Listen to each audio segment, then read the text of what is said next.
ओम दुम दुर्गाय नमः। हे प्रिय भक्तों, आप सभी का संगीता धर्म सागर चैनल में दिल से स्वागत है। तो आइए सुनते हैं आज की महात्म्य कथा। तो प्रेम से बोलिए दुर्गा मैया की जय।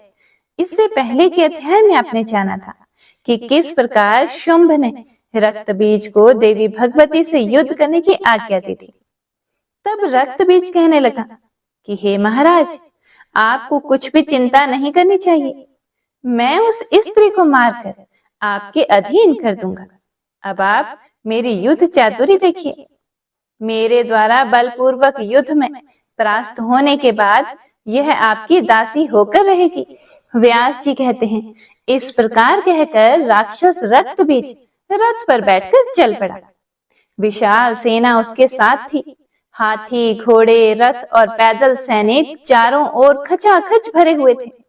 रथ पर बैठा हुआ रक्त बीज पर्वत पर विराजने वाली भगवती जगदम्बा की ओर बढ़ा। उसे आते देखकर देवी ने शंख ध्वनि आरंभ कर दी, जिसे सुनकर संपूर्ण दैत्यों का हृदय कांप उठा। देवताओं के आनंद की सीमा नहीं रही।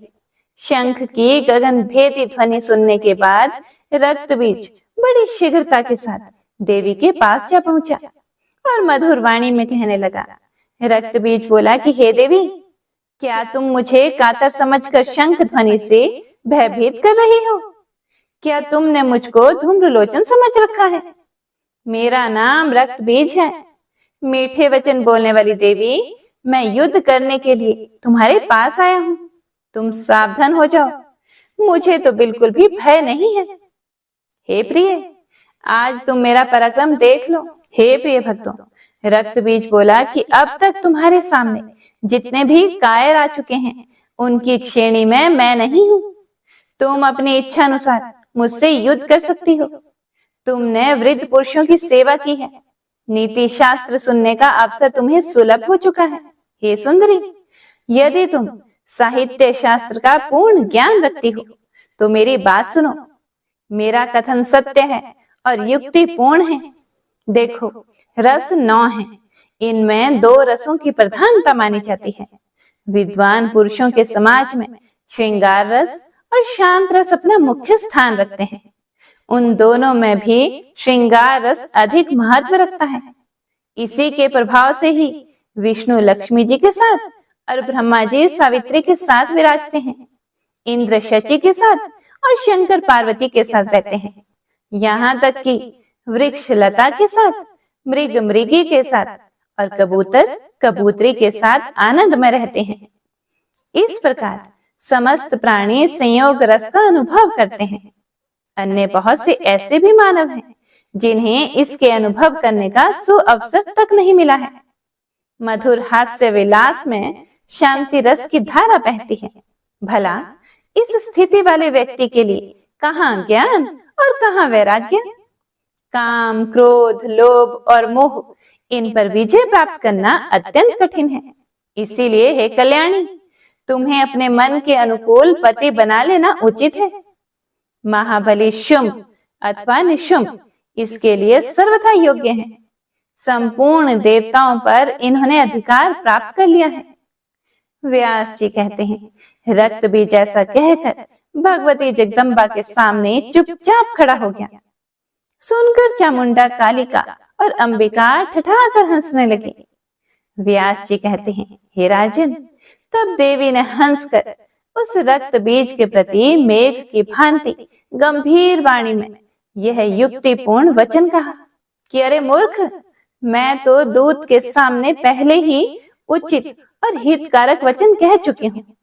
अब तू क्यों व्यर्थ की बकवास कर रहा है? त्रिलोकी में कोई भी पुरुष यदि रूप, बल और विभव में मेरी समानता रखता है तो उसे ही मैं पति रूप में स्वीकार करूंगी। मैं पहले ही यह प्रतिज्ञा कर चुकी हूँ। तू शुंभ और निशुंभ से कह दे कि महाराज, आप युद्ध में परास्त करके उस देवी के साथ विवाह कर लीजिए। तू भी तो शुंभ और निशुंभ की आज्ञा पाकर उनका कार्य सिद्ध करने के लिए ही यहाँ पधारा है। इसीलिए या तो युद्ध कर, नहीं तो अपने स्वामी के साथ पाताल लोक चला जा। व्यास जी कहते हैं, देवी का यह वचन सुनकर रक्त बीज क्रोध से भर गया। फिर तो सिंह के ऊपर उसके भयंकर बाण बरसने लगे। दैत्य के सर्पाकार बाण अभी आकाश में ही थे कि देवी अपने हाथ की सुंदर कला प्रदर्शित करती हुई तीखे तीरों से उन बाणों को काटने में सफल हो गई। साथ ही उन्होंने अन्य बहुत से बाण कान तक खींचकर रक्त बीज पर चलाए। उनके बाणों से आहत होकर वह प्रधान दानव रथ पर पड़ गया और उसे मूर्छा आ गई। उस दुरात्मा रक्त बीज के गिर जाने पर महान हाहाकार मच गया। सभी सैनिक चित्कार करने लगे, अब हम मारे गए। इस प्रकार की करुण ध्वनि उनके मुख से निकलने लगी। उनकी अत्यंत करुण क्रंदन सुनकर शुंभ अपने सैनिकों को प्रयोग करने के लिए और प्रयास करने के लिए उत्साहित करने लगा। शुंभ ने कहा, कंबोज देश के रहने वाले सभी दानव अपने सैनिकों सहित चलने के लिए तैयार हो जाएं। व्यास जी कहते हैं, इस प्रकार शुंभ की आज्ञा देने पर उसकी संपूर्ण चतुरंगनी सेना निकल पड़ी। भगवती युद्ध के मैदान में विराजमान थी। विशाल दानवी सेना को आते देखकर उन्होंने घंटा बजाना आरंभ कर दिया। वह भीषण ध्वनि शत्रु दल के हृदय को कपाने लगी। साथ ही भगवती जगदम्बा धनुष टंकारने और शंख ध्वनि करने में तत्पर हो गई। उस ध्वनि के प्रभाव से विशाल मुख वाली एक काली देवी का प्रादुर्भाव हुआ।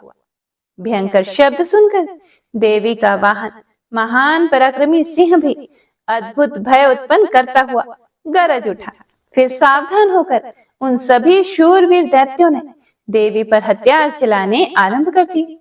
परस्पर ऐसा भयंकर युद्ध आरंभ हो गया जिसे देखकर रोंगटे खड़े हो जाते थे। उस युद्ध में ब्रह्मा आदि समस्त देवताओं की शक्तियां भी पधार गई। जिस देवता का जैसा रूप, वाहन और भूषण था, उसी के अनुसार रूप, वाहन और भूषण से संपन्न होकर उन शक्तियों का आगमन हुआ था। ब्रह्मा जी की शक्ति हंस पर बैठकर आई। उनके हाथों में अक्षय सूत्र और कमंडलू विराजमान थे। वहां पधारी हुई उस शक्ति को ब्रह्माणी कहते हैं। भगवान विष्णु की शक्ति गरुड़ पर चढ़कर आई। शंख, चक्र, गदा और पद्मा से उनकी भुजाएं सुशोभित थी। उनका दिव्य विग्रह पीतांबर से शोभा पा रहा था। भगवान शंकर की शक्ति हाथ में त्रिशूल लेकर वृषभ पर बैठी हुई पधारी। उनके मस्तक पर अर्ध चंद्र चमक रहा था। सर्प वलय का काम दे रहा था।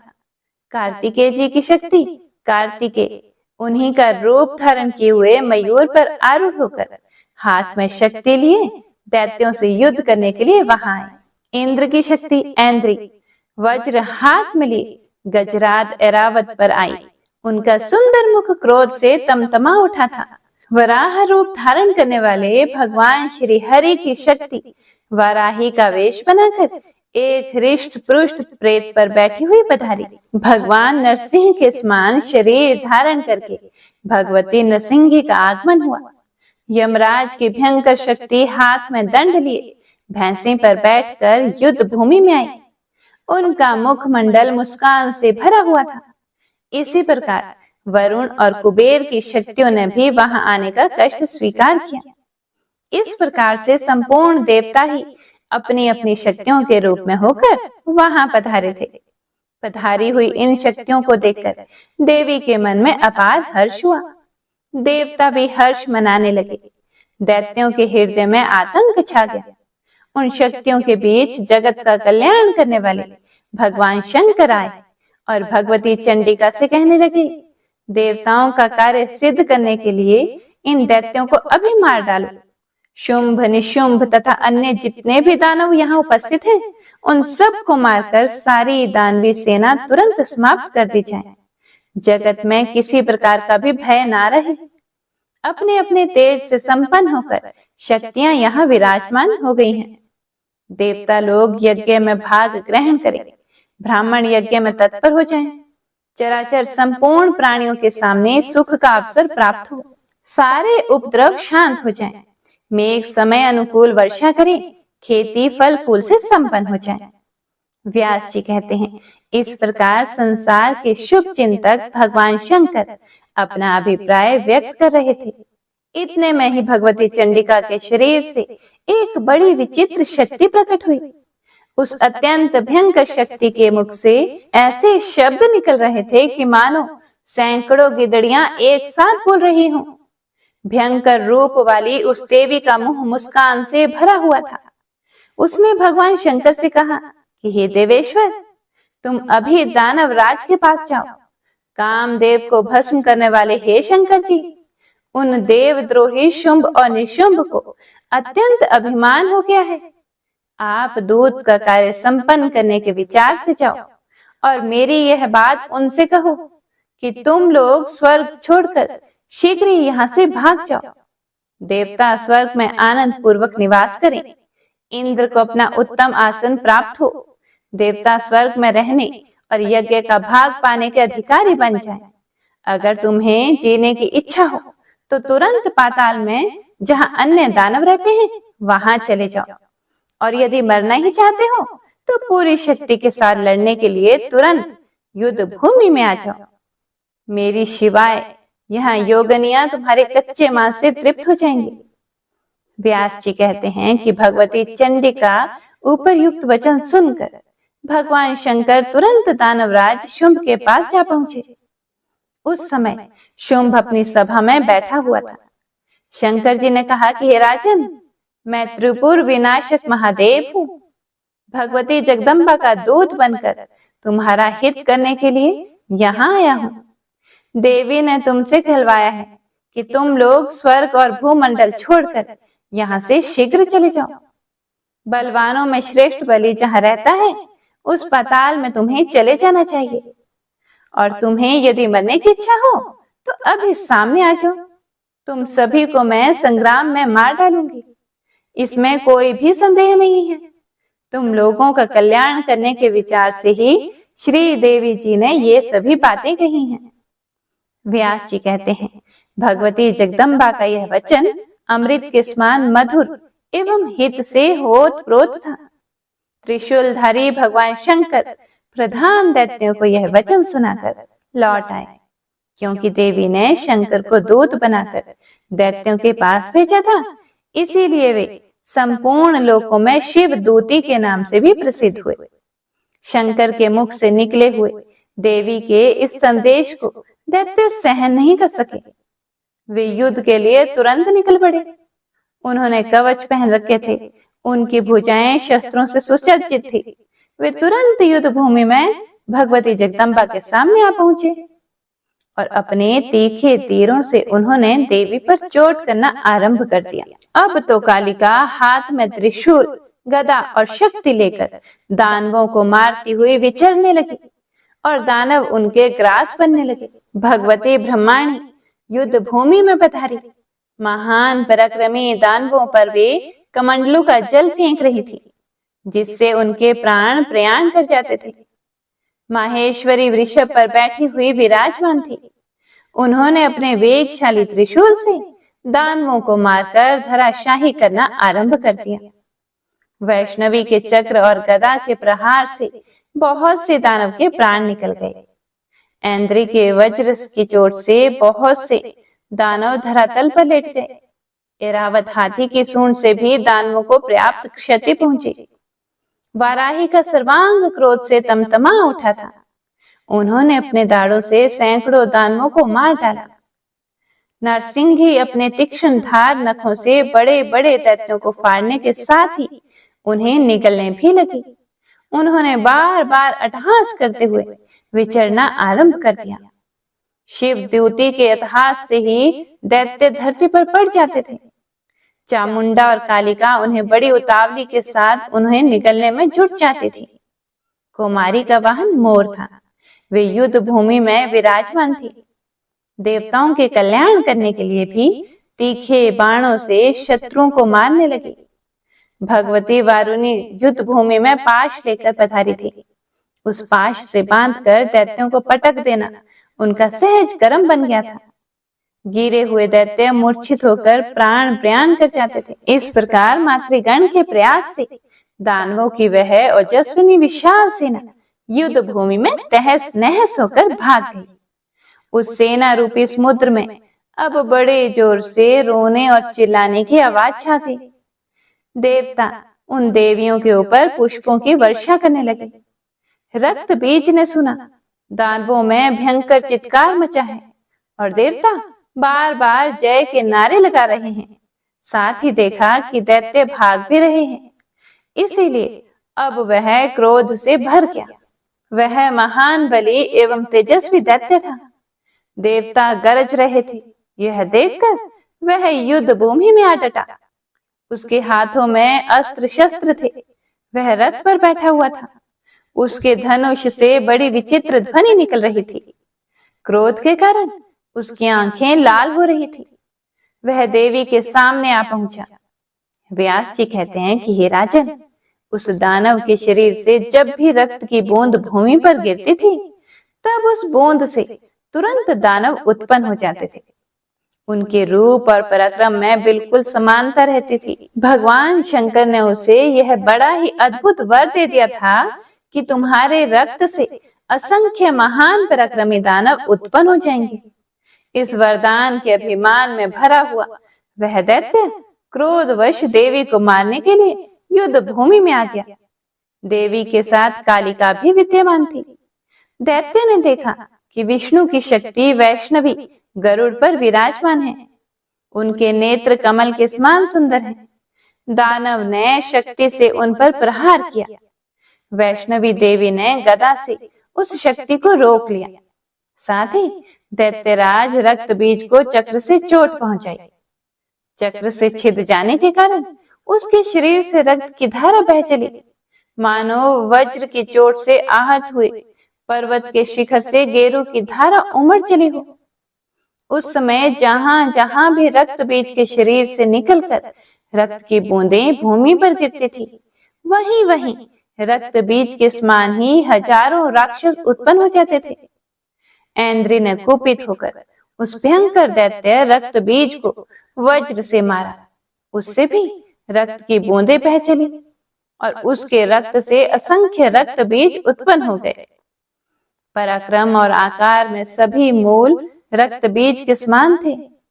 युद्ध में कभी पीछे न हटने वाले वे दानव आयुध लिए हुए थे। ब्रह्माणी कुपित होकर ब्रह्मदंड से उन्हें मारने लगी। महेश्वरी ने त्रिशूल से दानवों को विदीर्ण कर दिया।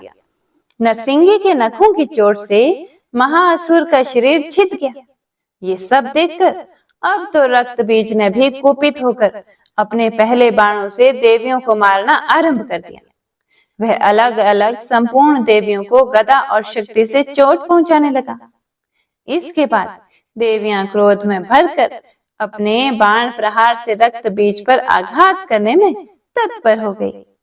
चंडिका ने अपने तीखे तीरों से दानव के अस्त्र शस्त्र काट डाले। साथ ही क्रोध में भरकर वे अन्य अनेक बाणों से उसे सब ओर से मारने लगी। अब रक्त बीज के शरीर से रक्त की मोटी धार बह चली। उससे उस दानव के समान ही असंख्य शूरवीर उत्पन्न हो गए। उस समय रक्त से उत्पन्न हुए रक्त बीजों से पृथ्वी भर गई।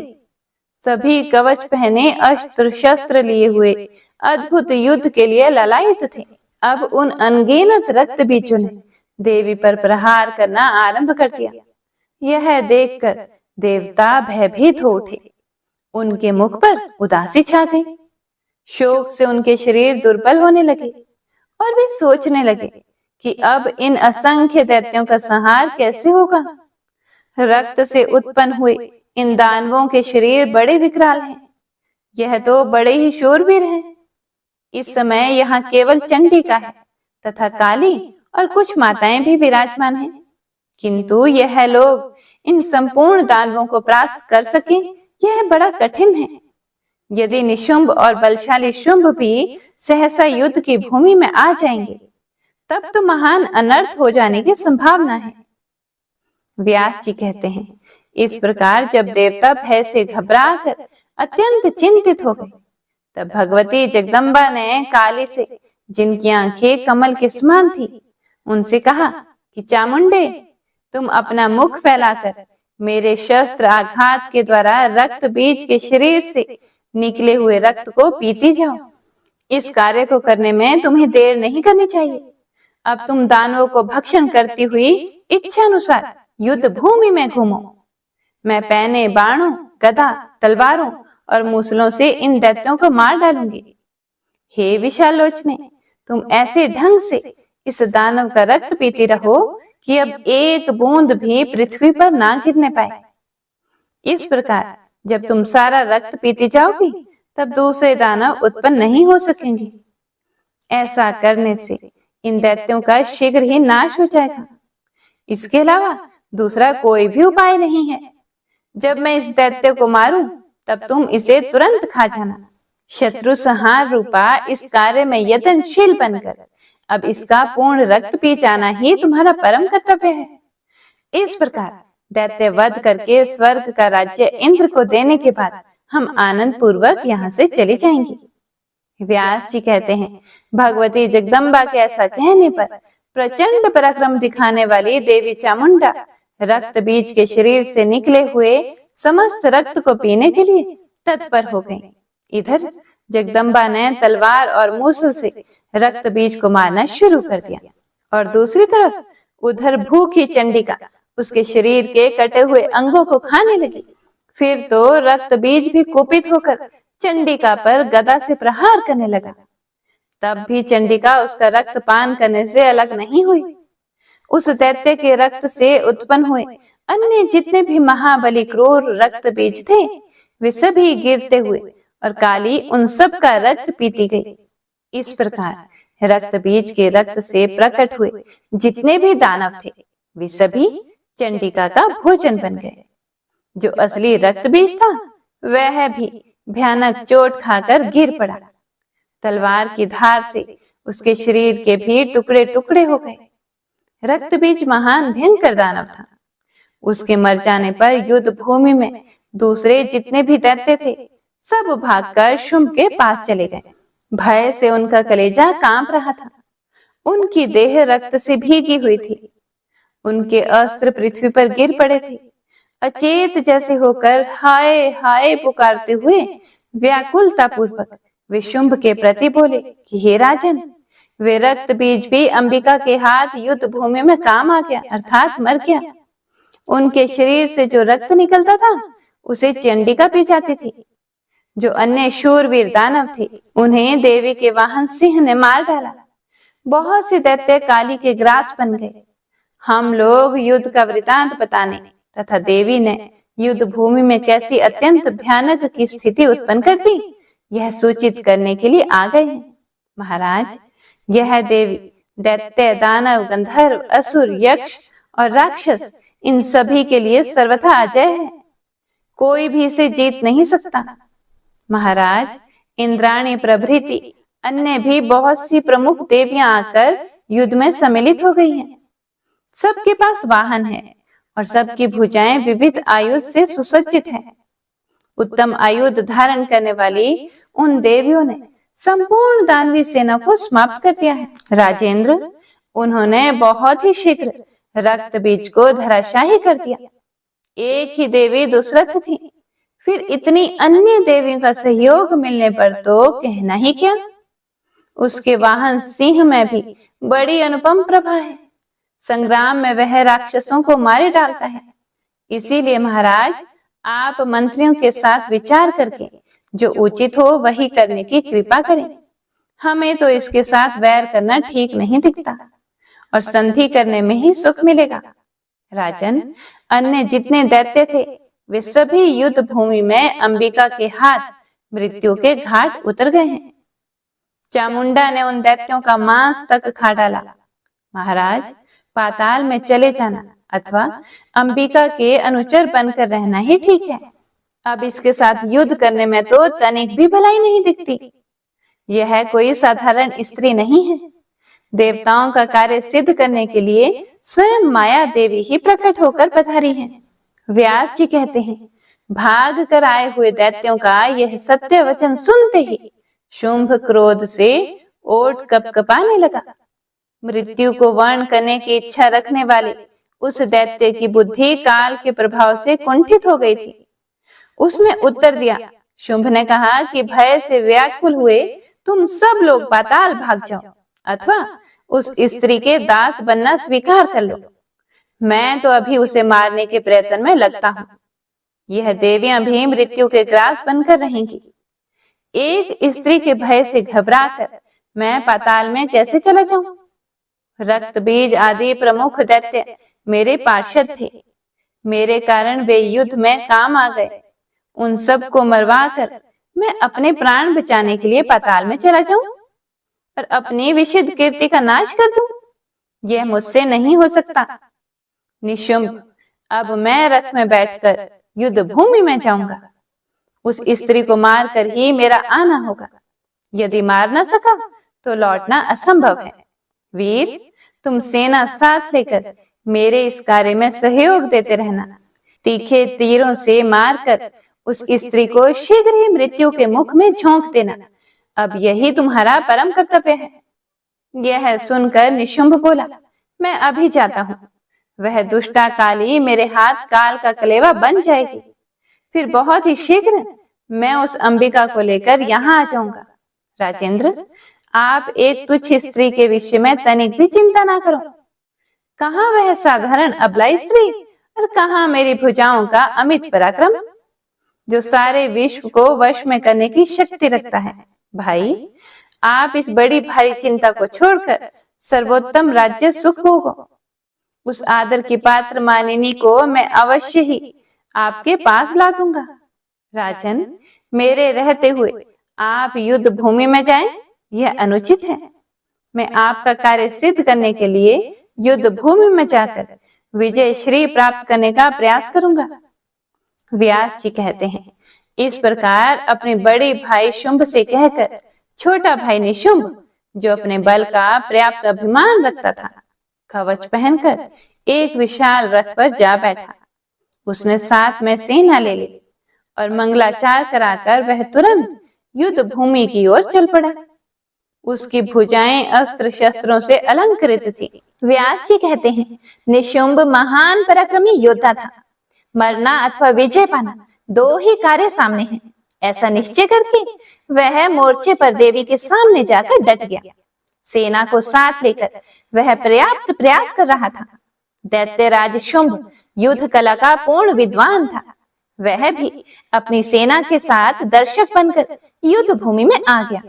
उस समय युद्ध देखने के विचार से इंद्र सहित यक्ष समूह और संपूर्ण देवता आकाश में उपस्थित थे। मेघों ने उन्हें छिपा रखा था। निशुंभ ने युद्ध स्थल में पहुंचकर अपना धनुष उठाया और भगवती जगदम्बिका के ऊपर बाण बरसाना शुरू कर दिया। वह दानव निरंतर बाण चला रहा था। भगवती चंडिका ने उसे देखकर श्रेष्ठ धनुष हाथ में ले लिया और वे उच्च स्वर से बार बार अट्टहास करने लगी। फिर कालिका को संबोधित करके बोली, अरे, इन दोनों की मूर्खता तो देखो।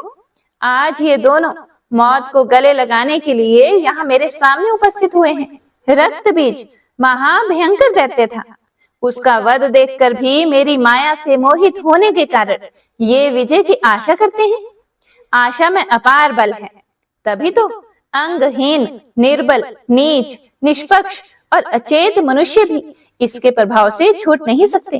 काली, शुंभ और निशुंभ ये दोनों दानव आशा की मजबूत रस्सी में बंधकर युद्ध के लिए युद्ध भूमि में आए हैं। अब मेरे द्वारा इनकी मृत्यु अनिवार्य है। इनके जीवन की अवधि समाप्त हो चली है। प्रारब्ध की प्रेरणा से ये आ गए हैं। संपूर्ण देवताओं के सामने ही आज इन्हें मैं मार डालूंगी। व्यास जी कहते हैं, इस प्रकार कालिका से कहकर भगवती चंडी ने बाण उठाए और कानों तक खींचकर उनके द्वारा सामने खड़े हुए निशुंभ को ढक दिया। उस दैत्य ने अपने चमकीले बाणों से देवी के बाण काट डाले। फिर दोनों में परस्पर अत्यंत भयंकर युद्ध होने लगा। बलवान सिंह अपने बालों को झाड़ता हुआ सैनिकों को इस प्रकार पकड़ रहा था जैसे हाथी गन्ने को पकड़ रहा हो। सामने खड़े हुए दैत्यों को वह मतवाले हाथियों की भांति नखों और दांतों के प्रहार से तोड़ मरोड़ कर खा जाता था। जब इस प्रकार सिंह द्वारा सेना चबा डाली गई, तब निशुंभ अपना सर्वोत्तम धनुष चढ़ाकर दौड़ा। उसी के साथ अन्य भी बहुत से प्रधान दैत्य रोष में आकर देवी के ऊपर टूट पड़े। क्रोधवश दांतों से उनकी जीभें कटी जाती थी। उनके नेत्र लाल हो रहे थे। उसी अवसर पर शुंभ भी सैनिकों सहित सहसा आ गया और कालिका पर वार करके भगवती चंडिका को पकड़ने के लिए आगे बढ़ा। उसने आकर देखा कि भगवती जगदम्बा युद्ध भूमि में सामने खड़ी है। उनका कमनीय विग्रह भीषण रौद्र रस और सुंदर श्रृंगार रस से सुशोभित है। उनकी बाहें बड़ी विकट हैं। त्रिलोकी में वे अनुपम सुंदरी हैं। क्रोध के कारण उन रमणी की आंखें लाल हो रही हैं। दूर से ही देवी का ऐसा रूप देखकर शुंभ की विवाह विषयक इच्छा और विजय संबंधी आशा दोनों ही शांत हो गई। मरण का निश्चय करके वह धनुष हाथ में लिए हुए खड़ा रहा। तब देवी ने मोर्चे पर उपस्थित सभी दैत्यों को सुनाते हुए हंसकर शुंभ के प्रति यह वचन कहा कि अरे पामरो, यदि तुम जीने की इच्छा रखते हो तो अभी अस्त्र शस्त्र डालकर पाताल अथवा समुद्र में चले जाओ, नहीं तो युद्ध भूमि में मेरे बाणों के प्रहार से निष्प्राण होकर स्वर्ग सिधारो और निश्चिंतता पूर्वक वहां पर सुख भोग कर सभी आनंद का अनुभव करो। कायरता को अपनाए हुए शूरता दिखाना कदापि संभव नहीं है। मैं तुम्हें अभयदान दे रही हूँ, सभी सुख पूर्वक जा सकते हो। व्यास जी कहते हैं, देवी की बात सुनकर अभिमान में प्रमत्त रहने वाला निशुंभ तेज धार वाली तलवार तथा अष्टचंद्र नामक ढाल लेकर दौड़ा। उसमें असीम बल था। उसने तुरंत तलवार से सिंह के मस्तक को चोट पहुंचाई। पैतरे बदलते हुए भगवती जगदम्बिका पर भी वार करना शुरू कर दिया। तब देवी ने अपनी गदा से निशुंभ की तलवार के प्रहार को रोककर फरसे से उसके कंधे पर आघात किया। उस महाअभिमानी दैत्य का कंधा तलवार से आहत हो गया। फिर भी उसने उस पीड़ा को सहकर चंडिका पर शस्त्र चलाना चालू रखा। तब देवी ने सबको भयभीत करने वाली अपनी घोर घंटा ध्वनि की। साथ ही निशुंभ का वध करने की इच्छा प्रकट करती हुई वे बारंबार मधु पीने लगी। इस प्रकार अत्यंत भयंकर देवासुर संग्राम होने लगा। सभी परस्पर दूसरे को जीतने के लिए लालायित थे। मांस खाने वाले गिद्ध और कौवे आदि पक्षी तथा कुत्ते और सियार प्रभृति भयंकर जानवर अत्यंत तृप्त होकर नाच रहे थे। उस समय दानवों के मृत शरीरों से तथा रुधिर बहाते हुए हाथियों और घोड़ों की लाशों से पटी हुई वह युद्ध स्थली अनुपम शोभा पा रही थी। धराशायी दानवों को देखकर निशुंभ के क्रोध की सीमा नहीं रही। अपनी भयंकर गदा लेकर वह बड़ी शीघ्रता के साथ देवी पर झपटा। अभिमान में चूर रहने वाले उस दैत्य ने गदा से सिंह के मस्तक पर प्रहार किया। फिर गदा उठाई और हंसकर देवी पर प्रहार करने लगा। अब देवी के मन में भी अपार क्रोध छा गया। निशुंभ सामने खड़ा होकर मारने को तत्पर था। उसे देखकर भगवती जगदम्बा कहने लगी, अरे मूर्ख, मैं तलवार चला रही हूँ। जब तक यह तेरे गले के पास न पहुंच जाए तब तक ठहर जा, फिर तो तेरा यमराज के घर जाना सर्वथा निश्चित है। व्यास जी कहते हैं, इस प्रकार कहकर भीषण तलवार से भगवती चंडिका ने तुरंत निशुंभ के मस्तक को धड़ से अलग कर दिया। देवी के प्रयास से मस्तक कट जाने पर यह अत्यंत विकराल धड़ हाथ में गदा लिए देवताओं को भयभीत करता हुआ नाचने लगा। तब देवी ने अपने चमकीले बाणों से उस दानव के हाथ पैर काट डाले। अब पर्वत की तुलना करने वाला वह नीच दैत्य प्राणहीन होकर पृथ्वी पर गिर पड़ा। उस दैत्य में अत्यंत भयंकर पराक्रम था। उसके गिर जाने पर सेना में भीषण हाहाकार मच गया। सैनिक भय से कांप उठे। सभी सैनिक रक्त से भीग चुके थे। हथियार फेंक कर चित्कार करते हुए वे राजभवन पर जाकर ठहरे। शुंभ ने आए हुए दैत्यों को देखकर उनसे पूछा कि निशुंभ कहाँ है? घायल होकर तुम्हारे भागने का क्या कारण है? उसकी बात सुनकर भागकर आए हुए दैत्य नम्रता पूर्वक कहने लगे कि राजन, आपके भाई निशुंभ प्राणों से हाथ धोकर युद्ध भूमि में सो गए हैं। उनके जितने अनुचर थे उन्हें भी उस स्त्री ने मार डाला है। राजन, जिसने संग्राम में निशुंभ को मार डाला है उस चंडिका के साथ अब युद्ध करने का अवसर नहीं है। देवताओं का कार्य सिद्ध करने के उद्देश्य से ही वह कोई अद्भुत देवी प्रकट हुई है। दैत्य कुल का संहार करना ही उस देवी के अवतार का प्रयोजन है, यह निश्चित जान लेना चाहिए।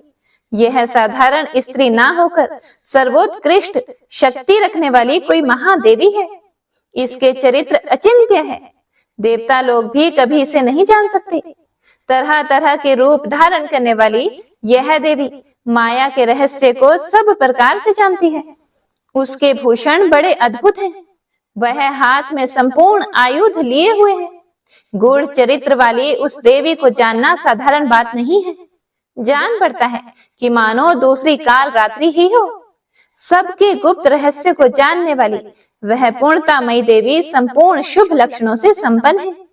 देवता आकाश में रहकर निर्भीकता पूर्वक उसकी स्तुति कर रहे हैं। व्यास जी कहते हैं, भाग कर आए हुए सैनिकों की यह बातें सुनकर दैत्यराज शुंभ तुरंत उनसे कहने लगा। उसकी आंखें क्रोध से नाच रही थी। शुंभ बोला, अरे मूर्खों, तुम्हारे मुख से इस प्रकार के खोटे वचन क्यों निकल रहे हैं? मुझे जीवन ही प्रिय नहीं है। क्या भाइयों और मंत्रियों को मरवाकर निर्लज होकर मैं भाग जाऊं? प्राणियों का शुभ और अशुभ अत्यंत बलवान काल के हाथ में ही है। यह सत्य है कि गुप्त रूप से सब पर शासन करने वाला वह काल हटाया नहीं जा सकता। इस स्थिति में मुझे क्यों चिंता करनी चाहिए? जो होना है वह होता रहे। काल जो कर रहा है वह करता रहे। जीवन और मरण की उलझन में पड़कर मेरा मन कभी भी चिंतित नहीं हो सकता। जो संपूर्ण देवताओं को जीतने वाला था वह निशुंभ इस स्त्री के हाथ पर मर मिटा है। रक्त बीज महान शूरवीर था, वह भी इस लोक से चल बसा। जब ये सभी मृत्यु के मुख में चले गए तब अपनी कमनीय कीर्ति खोकर मैं ही जीने की आशा क्यों करूं? जगत की रचना करने वाले ब्रह्मा सर्वसमर्थ हैं, परंतु जब उनके दोनों प्रार्थ समाप्त हो जाते हैं तब स्वयं वे भी यह शरीर छोड़ देते हैं। ब्रह्मा के एक दिन में 1000 चतुर्युग समाप्त हो जाते हैं। इतने में 14 इंद्र शासन करके स्वर्ग से चले जाते हैं। मूर्खों, देव की बनाई हुई यह मृत्यु एक पग भी इधर उधर नहीं हो सकती। फिर इस विषय में क्या चिंता है? मैं युद्ध भूमि में जाऊंगा। जय अथवा मरण प्रारब्ध अनुसार जो भी होने वाला हो जाए। इस प्रकार सैनिकों से कहकर शुंभ तुरंत रथ पर सवार हुआ और हिमालय पर्वत के लिए, जहां भगवती जगदम्बा विराजमान थी, वहां के लिए चल पड़ा। उस अवसर पर हाथी, घोड़े, रथ और पैदल चलने वाले से सुसज्जित चतुरंगिनी सेना भी उसके साथ चल पड़ी। सभी अनेक प्रकार के आयुध लिए हुए थे। उस पर्वत पर जाकर शुंभ ने भगवती जगदम्बा को देखा। उस समय सिंह पर सवारी करने वाली वे त्रिभुवन मोहिनी देवी एक परम सुंदरी स्त्री के रूप में विराजमान थी। संपूर्ण भूषण उनके शरीर को विभूषित कर रहे थे। सभी शुभ लक्षणों से वे सुशोभित थे। देवता, यक्ष, गंधर्व और किन्नर आकाश में खड़े होकर उनकी स्तुति कर रहे थे। पारिजात के फूलों से उनका पूजन हो रहा था। शंख और घंटे की मनोहर ध्वनि निकल रही थी। देवी को देखकर शुंभ मोहित हो गया। मन ही मन वह सोचने लगा, अहो, इसका रूप कैसा सुंदर है। अरे, इसमें कैसी अद्भुत चातुरी है। सुकुमारता और धीरता, ये दोनों धर्म परस्पर विरोधी होने पर भी इसमें एक साथ विद्यमान है। अत्यंत पतले शरीर वाली यह सुकुमारी अभी अभी अपनी तरुणावस्था पर पहुंची है, परंतु इस स्त्री का मन काम भाव से बिल्कुल शून्य है। ये एक विलक्षण बात दृष्टिगोचर हो रही है। रूप में यह रति की तुलना करने वाली है। सभी शुभ लक्षणों से यह संपन्न है। क्या यह साक्षात अंबिका ही तो नहीं है, जिसके द्वारा संपूर्ण महाबलिदानव मारे जा रहे हैं? इस अवसर पर मुझे कौन सा उपाय करना चाहिए जिससे यह मेरे वश में हो जाए? व्यास जी कहते हैं, इस प्रकार मन में विचार करके शुंभ अपनी धीरता को बनाए रखा। युद्ध करने के लिए कटिबद्ध होकर सामने खड़ी हुई देवी से कहा कि हे देवी, युद्ध करो। प्रिय, इस समय तुम्हारा यह परिश्रम बिल्कुल व्यर्थ है। तुम बुद्धि से काम नहीं ले रही हो। अरे, स्त्रियों के लिए यह धर्म कभी भी शोभा नहीं देता। स्त्रियों के नेत्र ही बाण हैं, बाहें ही धनुष का काम कर देती हैं, हाव भाव उनके शस्त्र हैं। विद्वान पुरुष भी उसका लक्ष्य बन जाता है। अपने अंगों को चंदन आदि से सजाना ही उद्योग है। मनोरथ ही रथ का काम करता है, इसके सिवा अन्य कुछ नहीं। स्त्रियां इसके अतिरिक्त अन्य अस्त्र हाथ में लें, यह उनके लिए केवल विडंबना ही है। प्रिय, लज्जा ही तुम्हारा भूषण है। देवी, तुम वीणा न बजाकर शंख ध्वनि कर रही हो। ये सभी कर्म तुम्हारे रूप और यौवन के विरुद्ध हैं। भामिनी, यदि तुम्हें युद्ध ही अभिष्ट हो तो विकराल रूप धारण कर लो, जिसके लंबे होंठ हो, नखों में कुरूपता भरी हो, शरीर की कांति धूमिल हो, भयानक मुख हो, बड़ी बड़ी टांगे हो, दांत कुरूप हो और बिल्ली की आंखों के समान पिंगल वर्ण की भयानक आंखें हो। ऐसा वेश बनाकर युद्ध भूमि में तुम स्थिरता पूर्वक खड़ी हो जाओ। साथ ही तुम्हारे मुख से वचन भी कठोर निकलने चाहिए, तब मैं युद्ध में तत्पर हो जाऊंगा। सुंदरता में रति की तुलना करने वाली मृगलोचने, तुम जैसी सुंदर स्त्री को सामने देखकर युद्ध में प्रहार करने के लिए मेरा हाथ नहीं उठ रहा है। व्यास जी कहते हैं कि हे जन्मेजय, शुंभ काम से व्याकुल होकर यूं बक रहा था। उसे देखकर भगवती जगदम्बा मुस्कुराकर यह वचन कहने लगी कि अरे मूर्ख, काम के बाण से अपनी विवेक शक्ति खोकर क्यों व्यर्थ का प्रलाप कर रहा है। अरे मूढ़, तू कालिका अथवा चामुंडा के साथ ही युद्ध कर ले, मैं तो केवल देखने के लिए खड़ी हूँ। ये दोनों देवियां युद्ध भूमि में तेरे साथ लड़ने के लिए पूर्ण समर्थ हैं। तू अपनी इच्छा के अनुसार इन पर प्रहार कर, मैं तेरे साथ युद्ध करना नहीं चाहती। इस प्रकार कहकर भगवती जगदम्बा ने मधुर स्वर में कालिका से कहा कि हे कालिके, तुम कुरूपा के साथ लड़ने की अभिलाषा वाले इस दैत्य को युद्ध में मार डालो। व्यास जी कहते हैं, कालिका स्वयं काल रूपिणी है। काल की प्रेरणा से ही उनका पधारना होता है। जगदम्बा की आज्ञा पाकर उन्होंने तुरंत गदा उठा ली और सावधान होकर वे मोर्चे पर डट गई। अब दोनों में अत्यंत भयंकर युद्ध आरंभ हो गया। संपूर्ण देवता, महात्मा और मुनि यह घटना देख रहे थे। उसके बाद शुंभ ने गदा हाथ में लेकर उससे कालिका पर प्रहार किया। तब भगवती कालिका भी दैत्यराज शुंभ पर बारंबार गदा का प्रहार करने लगी।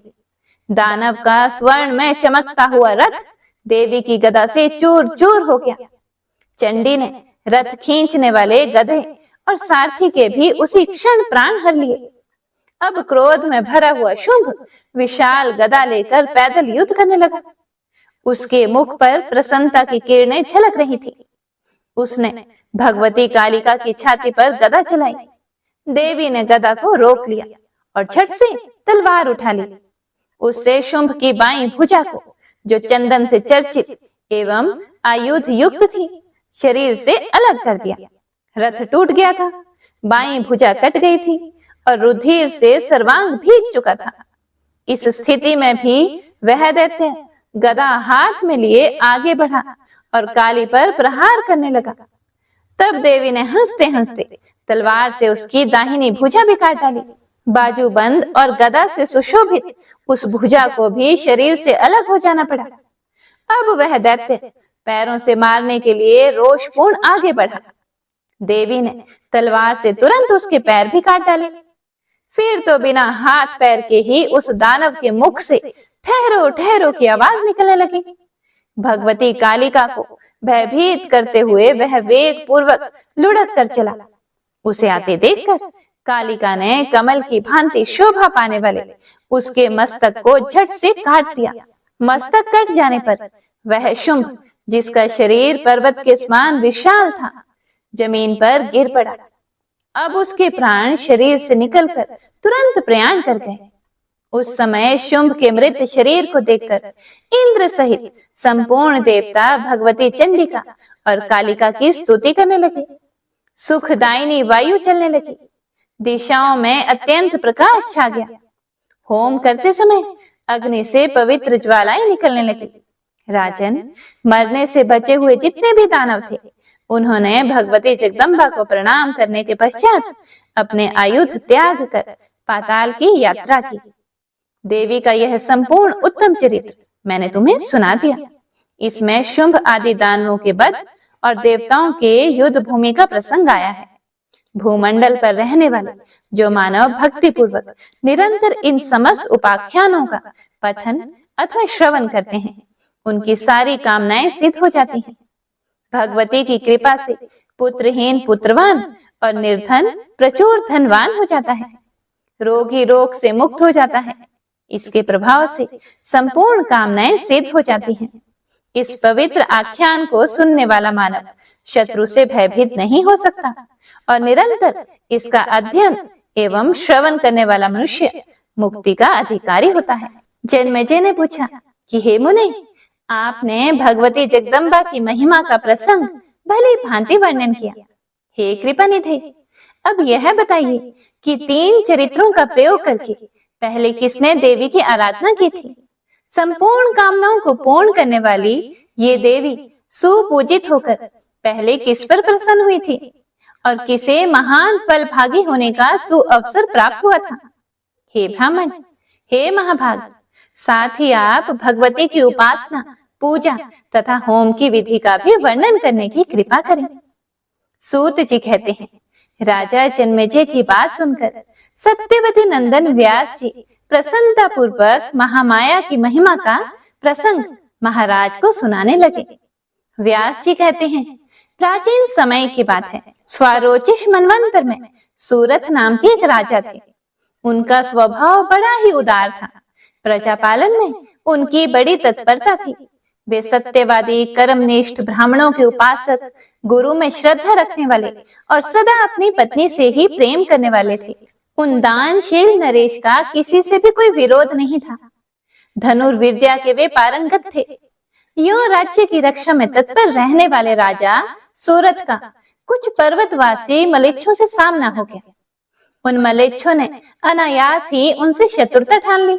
मद के अभिमान में चूर रहने वाले वे मलेच्छ हाथी, घोड़े, रथ और पैदल सैनिकों से सुसज्जित अपनी चतुरंगिनी सेना लेकर आ पहुंचे। अब उन भयंकर मलेच्छों के साथ सूरत का भयानक युद्ध होने लगा। यद्यपि मलेच्छ निर्बल थे और उनकी अपेक्षा राजा में अद्भुत बल था, फिर भी दैववश राजा सूरत युद्ध में उनसे हार गए। उदासीन होकर उन्होंने अपने नगर की राह पकड़ ली। नगर में सूरत का दुर्ग अत्यंत सुरक्षित था। उसके चारों ओर किले थे। वहां पहुंचकर उन्होंने देखा कि उनके प्रधान सहयोगी शत्रु पक्ष के अधीन हो चुके हैं। विचार किया, इस किलों से सुरक्षित विस्तृत दुर्ग में रहकर समय की प्रतीक्षा की जाए अथवा युद्ध किया जाए। मंत्री शत्रु पक्ष के समर्थक हो गए थे, इसीलिए उनसे परामर्श करना सर्वथा अनुचित है। फिर वे मन में सोचने लगे कि यदि शत्रु के आश्रय में रहने वाले ये मेरे दुराचारी मंत्री ही यदि मुझे शत्रुओं के सामने उपस्थित कर देंगे तब क्या होगा? इन नीच बुद्धि वालों के प्रति कभी भी विश्वास नहीं करना चाहिए। जो लोभ के अधीन हो गए हैं, उन मनुष्यों द्वारा कौन सा काम नहीं हो सकता। लोभ में भरा हुआ मानव पिता, भ्राता, मित्र, पूजनीय गुरु एवं ब्राह्मण का भी निरंतर द्वेषी बन जाता है। इस समय मेरा दुराचारी मंत्रिमंडल शत्रु वर्ग के आश्रय में चला गया है, इसीलिए इन दुष्टों के प्रति मुझे कभी भी पूरा विश्वास नहीं करना चाहिए। ऐसा भली भांति विचार करने के बाद राजा सूरत अत्यंत निराश होकर घोड़े पर चढ़े और अकेले ही नगर से निकल पड़े। उनके साथ एक भी सहायक नहीं था। वहां से वे एक बीहड़ वन में चले गए। फिर उन बुद्धिमान नरेश ने सोचा कि अब कहाँ चलना चाहिए। यहाँ से 3 योजन की दूरी पर सुमेधा नामक एक महान तपस्वी मुनि का पवित्र आश्रम है। यह बात उनके ध्यान में आ गई, इसीलिए वे वहां से चले गए। नदी के तट पर वह स्थान था। बहुत से वृक्ष उस आश्रम की शोभा बढ़ा रहे थे। सुंदर फूल और फल वाले अनेक वृक्षों से वह स्थान भरा पड़ा था। यह आश्रम अग्निहोत्र के धुएं से प्राणियों को सदा प्रसन्न किए रहता था। उस आश्रम को देखकर राजा सूरत के मन में भी बड़ी प्रसन्नता हुई। उन्होंने निर्भय होकर मुनि के उस आश्रम पर विश्राम करने का निश्चय कर लिया। घोड़ों को एक वृक्ष के नीचे बांध दिया और वे आश्रम में चले गए। उन्होंने वहां देखा कि साखू वृक्ष की छाया में मृग चर्म के आसन पर सुमेधा मुनि विराजमान हैं। मुनि जी शांत होकर विद्यार्थियों को वेदांत पढ़ा रहे थे। तपस्या से उनका शरीर दुर्बल हो गया था। क्रोध, लोभ आदि द्वंद्व भाव उनमें बिल्कुल भी नहीं थे। मन में डाह का नितांत अभाव था। वे सत्यवादी मुनि शांतिपूर्वक निरंतर आत्मज्ञान का चिंतन करते रहते थे। उन्हें देखकर राजा के मन में उनके प्रति अपार श्रद्धा उत्पन्न हो गई। वे उनके सामने दंड की भांति भूमि पर पड़ गए और साष्टांग प्रणाम करने लगे। उस समय सूरत की आंखें आंसुओं से डबडबा गई थी। तब मुनि ने बार बार उठने के लिए आग्रह करके उनसे कहा, तुम्हारा कल्याण हो। मुनि का संकेत पाकर विद्यार्थी ने राजा को एक आसन दिया। आदेशानुसार राजा उठे और उस आसन पर बैठ गए। मुनि ने अर्घ, पाद्य आदि के द्वारा महाराज सूरत का विधिवत स्वागत किया। फिर उनसे पूछा कि आप कौन हैं, कहां से पधारे हैं और क्यों इतने चिंतित हैं। अब आप इच्छा अनुसार अपना मनोभाव व्यक्त करें। आप किस प्रयोजन से यहाँ आए हैं, मन में कौन सा विचार उपस्थित है, आप कृपया बताएं। आपका कोई असाध्य भी मनोरथ होगा तो भी मैं उसे भी पूर्ण करने का प्रयत्न करूंगा। राजा ने कहा, मैं सूरत नामक एक राजा हूँ। शत्रुओं से मेरी पराजय हो चुकी है, इसीलिए महल, स्त्री और राज्य सब कुछ छोड़कर मैं अकेला आपकी शरण में आया हूँ। हे ब्राह्मण, अब आप जो कुछ आज्ञा दें वही श्रद्धा पूर्वक करने के लिए मैं तैयार हूँ। धरातल पर आपके अतिरिक्त दूसरा कोई भी मेरा रक्षक नहीं है। हे मुनिवर, शरणागतों पर कृपा करना आपका स्वभाव ही है। मैं शत्रुओं से अत्यंत भयभीत होकर आपके पास आया हूँ, मुझे बचाने की कृपा करें। मुनिवर बोले कि महाराज, आप निर्भीक होकर यहाँ विराजें। तपस्या का ऐसा प्रभाव है कि आपके अत्यंत पराक्रमी शत्रु भी कदापि यहाँ नहीं आ सकेंगे। राजेंद्र, यहाँ पर हिंसा करना निषेध है, इसीलिए आपको वनवासी जीवन व्यतीत करना चाहिए। तीनी के चावल, फल और मूल खाकर आप जीवन निर्वाह करें। व्यास जी कहते हैं, सुमेधा मुनि की बात सुनकर राजा सूरत के मन से भय दूर हो गया। वे फल मूल खाकर बड़ी पवित्रता के साथ उसी आश्रम पर रहने लगे। एक समय की बात है, राजा उसी आश्रम में एक वृक्ष के नीचे बैठे हुए थे। उनके मन में चिंता की घटा घिर आई थी। उनका मन घर पर चला गया था। वे सोच रहे थे कि निरंतर नीच कर्म करने वाले मलेच्छ शत्रुओं ने मेरा राज्य हड़प लिया है। वे निर्लज, बड़े ही दुराचारी हैं। उनके व्यवहार से प्रजा को महान कष्ट होने की संभावना है। संपूर्ण हाथी और घोड़े भोजन ना पाने से तथा शत्रु से सताए जाने के कारण अत्यंत दुर्बल हो गए होंगे, इसमें कोई भी संदेह नहीं है। जिन्हें मैं पाल पोस चुका था, उन मेरे सेवकों पर अब शत्रुओं का अधिकार हो गया है। निश्चय ही वे सभी कष्ट का अनुभव करते होंगे। वे शत्रु असीम दुराचारी हैं। अपव्यय करना उनका स्वभाव ही है। यह निश्चित है कि उनके द्वारा मेरा धन जुआड़ खानों और शराब खानों में चला गया होगा।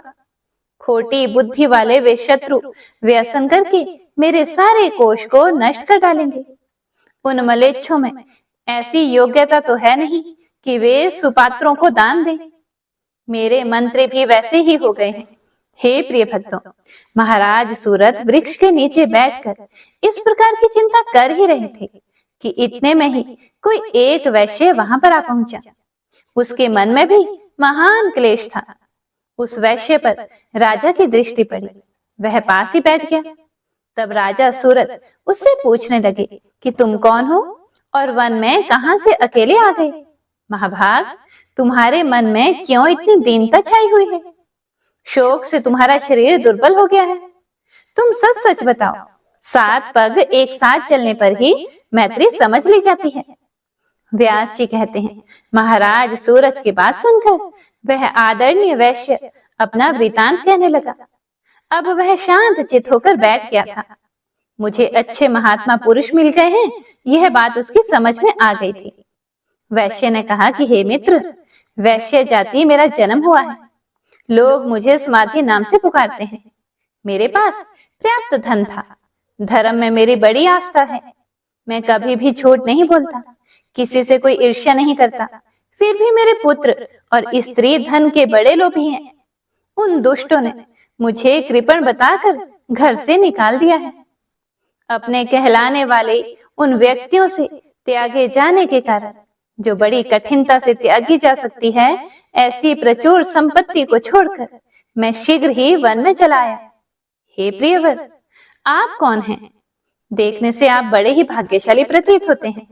अब आप अपना वृतांत बताने की कृपा करें। राजा ने कहा कि मैं सूरत नामक एक राजा हूँ। डाकू ने मुझे महान कष्ट दिया है, साथ ही मंत्रियों ने भी मेरे साथ धोखा किया है। इसीलिए मैं राज्य को छोड़कर यहाँ समय व्यतीत कर रहा हूँ। हे वैश्यवर, भाग्यवश तुम भी मित्र रूप से यहाँ मेरे पास आ गए। हे महाबुद्धे, इस वन में बड़े ही सुंदर वृक्ष हैं। अब हम दोनों व्यक्ति यही सुखपूर्वक समय व्यतीत करेंगे। चिंता दूर करके स्वस्थ हो जाओ। यही इच्छा अनुसार आनंद मनाते हुए मेरे साथ रहो। वैश्य बोला, मेरा परिवार अब असहाय हो गया है। मेरे बिना वे अत्यंत कष्ट पा रहे होंगे। दुख और शोक से संतप्त होकर वे महान चिंतित हो जाएंगे।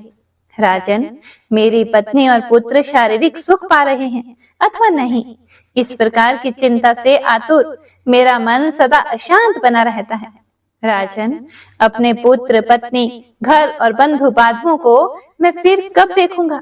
घर की चिंता में अत्यंत आकुल मेरा मन किसी प्रकार भी स्वस्थ नहीं हो पाता।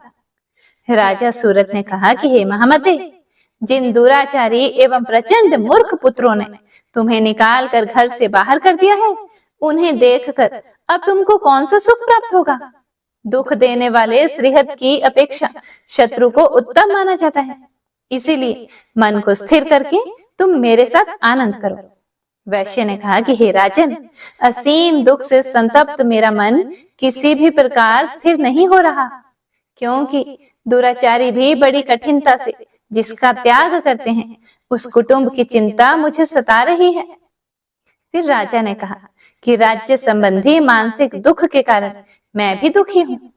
ये मुनि जी बड़े ही शांत स्वरूप हैं। अब हम दोनों व्यक्ति इन्हीं से इस शोक नाश की औषध पूछें। व्यास जी कहते हैं, इस प्रकार विचार करके राजा सूरत और समाधि वैश्य दोनों अत्यंत नम्र होकर शोक का कारण पूछने के लिए सुमेधा मुनि के पास गए। उस समय वे परम आदरणीय ऋषि आसन लगाकर शांत बैठे थे। राजा ने सामने जाकर मस्तक झुकाया और शांति पूर्वक बैठकर उनसे कहना आरंभ किया। राजा सूरत ने कहा कि हे मुनिवर, अभी इन वैश्य से मेरी वन में मित्रता हो गई है। स्त्री और पुत्रों के द्वारा ये घर से निकाल दिए गए हैं। संयोगवश मुझसे इनकी भेंट हो गई। कुटुंब से अलग होने के कारण इनके मन में अपार दुख हो रहा है। इन्हें किसी भी प्रकार से शांति नहीं मिल रही। इस समय वही स्थिति मेरी भी है। हे दयानिधि, अब मेरे तथा इन वैश्य के मोह का कारण बताने की आप कृपा करें। व्यास जी कहते हैं, इस प्रकार राजा सूरत के पूछने पर मुनिवर सुमेधा ने उनके प्रति शोक और मोह का विनाश करने वाले उत्तम ज्ञान का उपदेश देना आरंभ कर दिया। ऋषि बोले कि हे राजन, सुनो, संसार के सभी प्राणियों को मोह में डालने वाली महामाया है। यह बात प्रसिद्ध है। समस्त देवता, मनुष्य, गंधर्व, नाग, राक्षस, मृग और पक्षी, ये सब के सब माया के अधीन हैं। उसी महामाया के प्रभाव से प्राणी मोह में जकड़ा रहता है। तब राजा सूरत ने कहा कि हे भगवान, अब आप उन भगवती महामाया का स्वरूप और उत्तम बल मुझे बताने की कृपा करें। साथ ही उनके प्राकट्य का कारण और जहाँ वे पधारती हैं, उस स्थान का परिचय भी कराएं।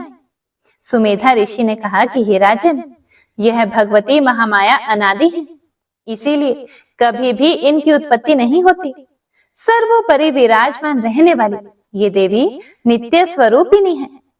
कारणों की भी ये कारण है। राजन, ये शक्तिमय देवी सर्वात्मा रूप से संपूर्ण प्राणियों के भीतर विराजमान रहती हैं।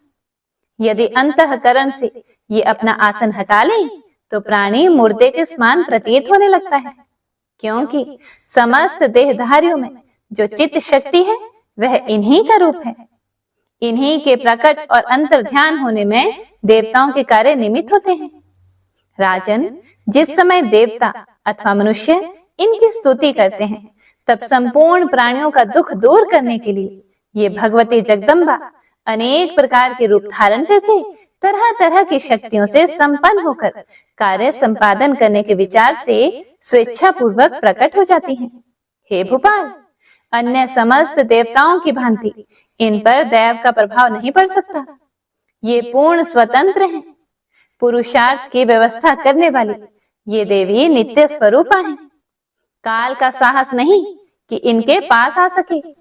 सभी कार्यों की कर्ता धर्ता भगवती जगदम्बा ही है। इन्हीं की कृपा से ब्रह्मा, विष्णु और शंकर जी को शक्तियां मिली हैं, जिन्हें सावित्री, लक्ष्मी और गिरजा कहा जाता है। इसीलिए ब्रह्मादि महानुभाव देवेश्वर की उपाधि पाने पर भी इन भगवती का प्रसन्नता पूर्वक ध्यान एवं पूजन किया करते हैं। सृष्टि, स्थिति और विनाश करने वाली भगवती जगदम्बा ही है। सब इन्हीं के अधीन है।